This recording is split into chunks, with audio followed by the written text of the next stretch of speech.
Elliot Sams was 38 years old the afternoon his wife walked into the lobby of a building she had visited a dozen times and never once thought to ask who owned it. She had told him that morning she was having lunch with a colleague downtown, a simple Tuesday errand. Nothing that required elaboration. He had said, "Drive safe."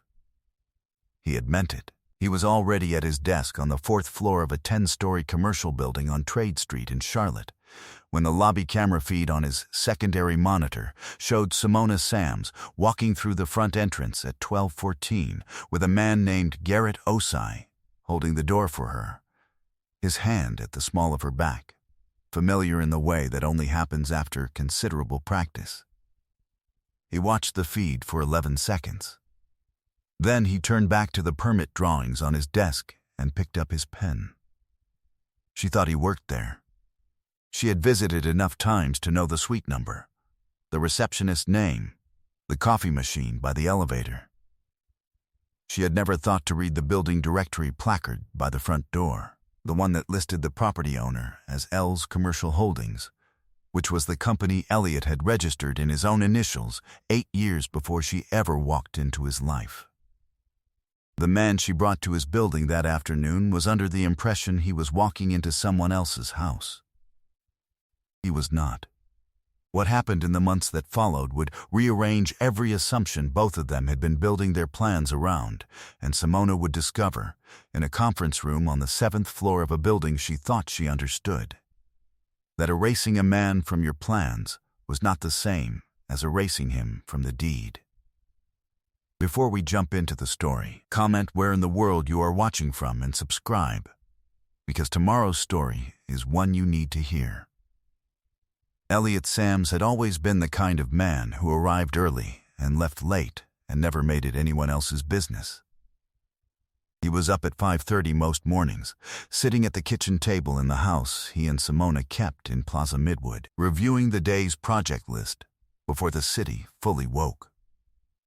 He drank his coffee black from the same ceramic mug his mother had left him when she passed, a wide-rimmed thing glazed in a deep green that she had bought from a potter in Asheville the year before her diagnosis. He washed it by hand every night. He had never used the dishwasher for it. Some things you maintained at the level they deserved. He ran a commercial real estate development and property management company that he had grown over 14 years from a single-unit acquisition and a foreclosure sale to a portfolio of 9 commercial and mixed-use properties across Mecklenburg and Union counties. He did not advertise this. His office suite on the 4th floor said only L's Commercial on the frosted glass beside the door, and his business card listed his title as principal, which was accurate without being explanatory. His crew on the development side knew him as a man who showed up in work clothes and did not ask anyone to do anything he would not do himself. His tenants knew him as responsive and fair. Beyond that, Elliot kept his affairs the way he kept his tools, organized, maintained, and not left out where they could be handled carelessly. His mother had told him when he was 16, standing in the narrow kitchen of their house in Concord while she pressed his church shirt, that the loudest man in the room was never the most powerful one. She had said it with the calm certainty of a woman who had seen enough rooms to know. He had not forgotten it in 22 years. He carried her mug. He kept her counsel. He had met Simona at a property investment seminar 5 years ago. She was a marketing director for a mid-size commercial firm, and was sharp and well-prepared, and challenged the presenter twice in the first hour in ways that turned out to be correct. He had introduced himself afterward. They married 2 years later in a ceremony at a restored mill venue that Elliot had actually consulted on during its renovation, though he had not mentioned that to the coordinator. It had been, in those early years, a genuine partnership. She was organized where he was methodical, social where he was reserved, and she had a quality he genuinely admired. She followed through. She did what she said she was going to do. Until she didn't. The first signal had come 7 months before the afternoon in the lobby. He had noticed a charge on the joint credit card statement, a restaurant in the South End he had not been to and had not been told about, charged on a Wednesday evening when Simona had told him she was working late. He had said nothing. He had noted it. More charges followed over the weeks after that. 2 more restaurants. A weekend hotel charge, she explained as a girls' trip he could not specifically verify. A florist charge on a date that was not their anniversary and not his birthday. He noted each one and said nothing and watched. He was a developer. He understood that the full shape of a structure did not reveal itself in a single inspection. You walked the site multiple times. You looked at the same wall in different light. You waited for the cracks to tell you what they knew. The lobby feed told him more than the credit card statements had. His hands did not shake when he watched it. His face remained perfectly calm. He swiveled the monitor slightly so it caught less of the window glare, and he watched Garrett Osai hold the elevator door and Simona step inside. And he noted the floor number the elevator indicator stopped on, the 7th, which housed 3 of his tenants and a vacant suite he had not yet filled, and he leaned back in his chair and thought about that for a moment. Then he opened his bottom drawer, pulled out a fresh legal pad, and began making a list.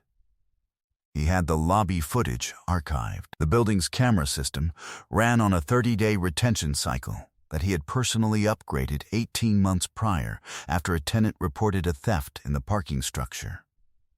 He pulled the archived footage from the previous 3 months on a Saturday morning when the building was empty. He went through it methodically, the way a man goes through a ledger when he suspects the columns don't balance. He found 11 prior visits, all on weekdays, all between 11:30 and 1:30, all arriving together and departing together. The earliest one was 14 weeks before the day he had first seen it live. 14 weeks of lunches in his building. He moved with the same deliberate calm that defined all his work. He ran Garrett Osai's name through the county business registry out of professional habit. Osai was listed as a partner at a commercial leasing brokerage on the East Side, not a firm Elliot had dealt with directly, but one that operated in an overlapping market. He checked the firm's licensure standing, current. He checked civil filings. 2 unresolved disputes with former clients over misrepresented lease terms. He noted those. Then he went back through 18 months of the joint bank account and found what he had half expected to find.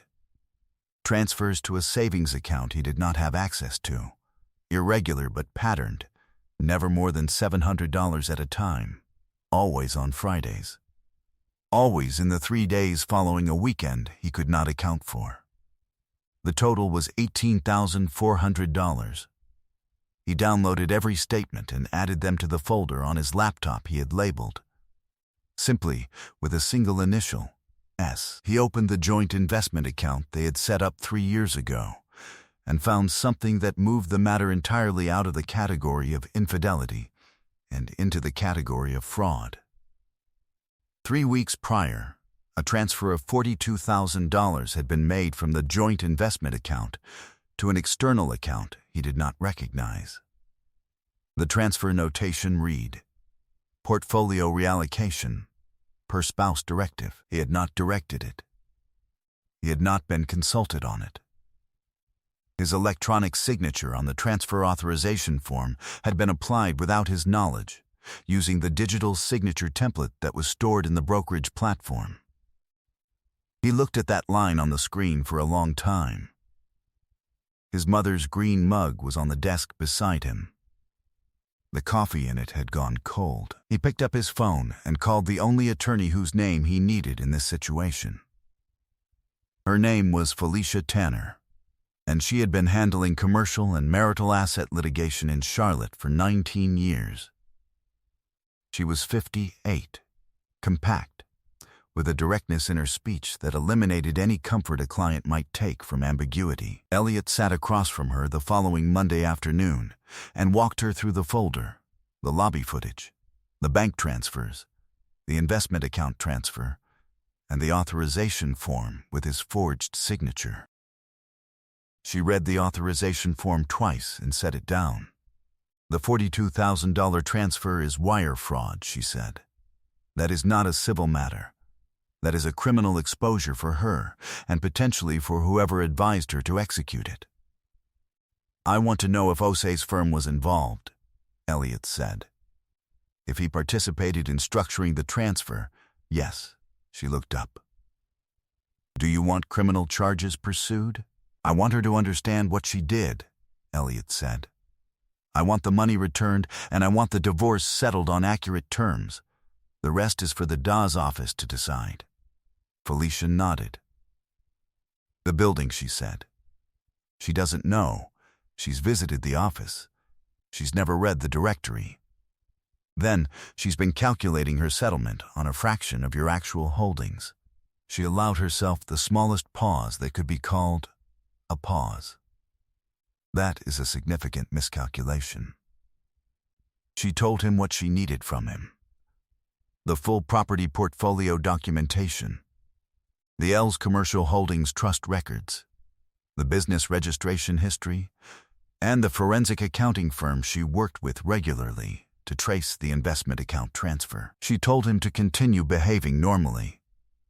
She told him the meeting she had in mind would require the right room, the right witnesses, and the right documents in the right order. He drove from her office to a warehouse space in Belmont he was in the early stages of developing.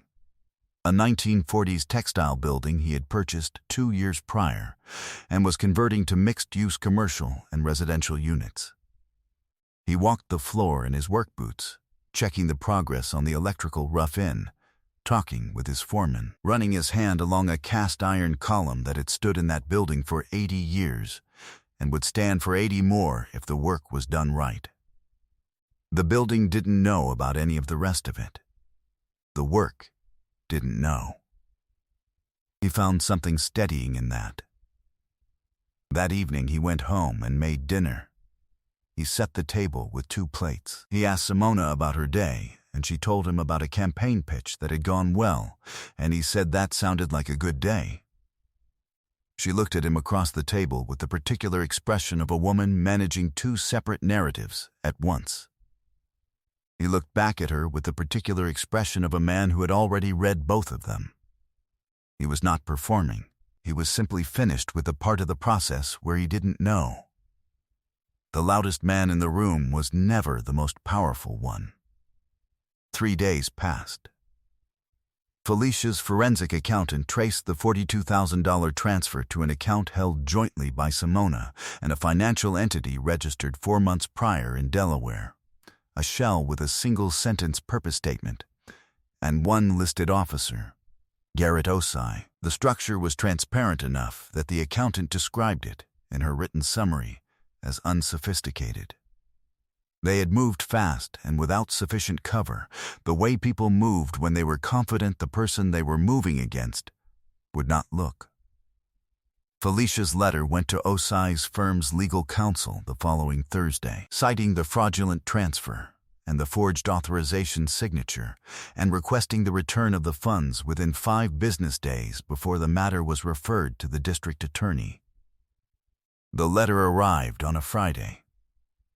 By Monday, the $42,000 had been returned in full, with a brief note from counsel that said only that the transfer had been made in error. It had not been made in error, but Felicia accepted the return and noted the concession in her file. The meeting was scheduled for a Wednesday morning.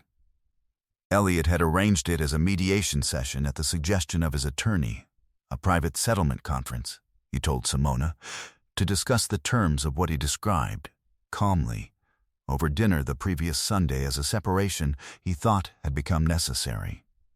She had not been surprised. She had been careful about not being surprised. She arrived with her own attorney, a man named Bryce who practiced out of a suite in South Park and who had built his understanding of Elliot's assets around the joint account, the marital home in Plaza Midwood, and the fourth-floor office suite that was all he believed El's commercial to be. The meeting was held on the 7th floor of the Trade Street building. Elliot was already seated when Simona arrived. Felicia was beside him. Across the table, at Felicia's invitation, sat the forensic accountant and a representative from the building management company, a woman who handled Elliot's property portfolio day to day and who had been asked to bring a full asset register. Simona looked at the room. She looked at the window, which gave a view of Trade Street 10 stories below the roofline. She looked at Elliot. "Why are we on the 7th floor?" she asked. "It was available," he said. "I have a tenant on 4 who needed the conference room this morning." It took a moment to reach her. When it did, it arrived the way structural realizations always did, not as a single event, but as a sequence of smaller ones, each unlocking the next. Her eyes moved to the window, to the building directory placard visible through the glass conference room wall, to the asset register the property manager had opened on the table. She had been in this building 14 times. She had never read the directory. Felicia began. The forensic account of the $42,000 transfer, the timeline of the joint account withdrawals, $18,400 over 11 months, the authorization form bearing Elliot's forged signature, with the forensic document examiner's written opinion that the signature was not authentic. She laid each document flat on the table and allowed the silence after each one to do its work. Then the property manager opened the asset register. 9 properties, commercial and mixed use, combined assessed value of $4.3 million, all held under El's Commercial Holdings, a company registered 8 years before the marriage. The marital home sat on land that had been in the portfolio since year 1. Its assessed value was included in the total. Simona's attorney leaned forward and read the cover sheet of the register twice.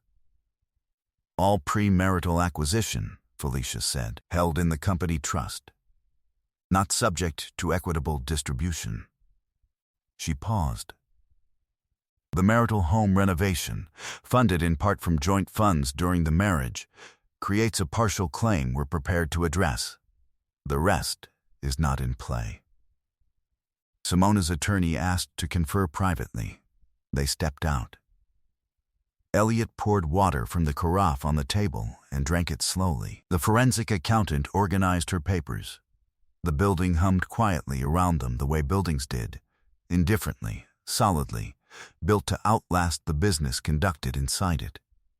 When Simona came back in, her attorney did the talking. She sat with her hands flat on the table and did not look at Elliot directly. He did not require her to. "You built all of this before we met," she said quietly. It was not quite a question. "Before we met," he confirmed. "And you never told me." He looked at her with the steadiness he had always brought to difficult assessments. "You never asked about the building," he said. "You visited it a dozen times." He let that rest between them without weight, without edge. "I was the one who was always here, Simona. You just didn't look at the directory." He gathered his copy of the documents and slid them into his portfolio and stood. He buttoned his jacket. He looked out the window for a moment at Trade Street below, at the city he had been quietly building in for 14 years, and then he walked out of the conference room and took the stairs down to the 4th floor and went back to work. He was done. He had been thorough. That was enough. 9 months later, Elliot Sam stood in the lobby of a building in Noda that he had just closed on. A 3-story mixed-use structure from the 1950s with good bones and a facade that needed its brick relieved and repointed. Work he planned to supervise personally over the coming spring. The acquisition brought his portfolio to 11 properties. The combined assessed value was something his accountant had told him over the phone that morning, with a quiet satisfaction. And Elliot had thanked him and gone back to walking the floors. He had a new project manager on the development side, a woman named Diane, who had come recommended by his Belmont foreman, and who had, in 6 months, proved to be exactly what the operation needed. Thorough, unshowy, and genuinely interested in the work. She was not yet someone he would call close, but she was someone he trusted, and he had learned over the years that trust built slowly was the only kind that held. The divorce had been final for 5 months. The settlement had returned the $18,400 from the joint account, plus interest, and awarded Simona a single payment representing her proportional contribution to the marital home renovation. The forged signature matter had been referred. Osei's brokerage firm had parted ways with him quietly 3 weeks after Felice's letter reached their counsel. He was, from what Elliot understood through professional channels, consulting independently out of a smaller market. Elliot's mother's green mug sat on his desk on the 4th floor, washed by hand every evening, full of good coffee every morning. He pressed his palm against the brick facade of the Noda building, feeling the give in the mortar between courses, estimating the depth of the deterioration, calculating what the repair would take. It would take time. It would take the right material mixed to the right consistency. It would take patience and attention, and a willingness to do the work correctly rather than quickly. He already knew how to do all of that. He had built everything that mattered the same way. Freedom was the real currency, and Elliot Sams had been solvent for a very long time. I hope you enjoyed that one. Be sure to like the video and subscribe so you don't miss the next story. I've picked out 2 more for you that I think you'll really like.